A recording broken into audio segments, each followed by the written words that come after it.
ఈ కృష్ణ గారు అనేప్పుడు మొదటి నుంచి కూడా యాక్షన్ హీరో. అవును. Action hero, dashing and daring hero.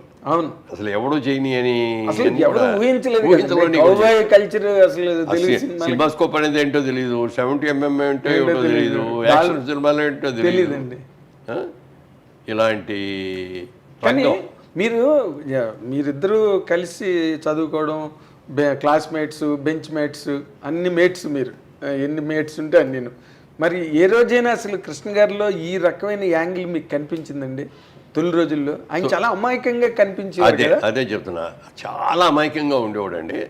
మనిషి బాగా అద్భుతమైన కలర్ కదా, తెల్లగా ఉండేవాడు. మంచి గిరదాలు జుట్టు కూడా బాగా ఒత్తుగా ఉండేది. చాలా అందంగా ఉండేవాడు. ఆయన తెనాలి కాలేజీలో సీటు రాక తను అడిగిన గ్రూప్ ఎంపీసీ గ్రూప్ ఏలూరులో వస్తే ఇక్కడికి వచ్చి జాయిన్ అయ్యాడు. ఓకే. సో అందరూ కొత్త, ఎవరో తెలియదు. ఆయనకి తెలిసేది పట్టమంటే ముఖర్జీ గారు వాళ్ళు, వాళ్ళ అక్కగారి ఊరు ఆ ఊరే కాబట్టి ఆయన తెలుసు. మన మల్లెపూ ముఖర్జీ గారు. ఓకే. ఆయన నా దగ్గరికి తీసుకొచ్చి ఇట్లా అగ్గారు ఊరు, మీ సెక్షనే బి సెక్షను, మీ ఇద్దరు కలుసుకుంటుండే అని చెప్పి నాకు అప్పచెప్పాడు. అక్కడి నుంచి మీ ఇద్దరం కూడా ఫ్రంట్ బెంచ్ స్టూడెంట్స్ మేము. ఓకే. పక్క పక్కన కూర్చునేవాళ్ళం. అల్లరి బ్యాచ్ అందరం అనుకుండేవారు. కొంచెం క్లాస్ స్టూడెంట్స్ అందరినీ కూడా ముందు కూర్చోబెట్టారు. అట్లా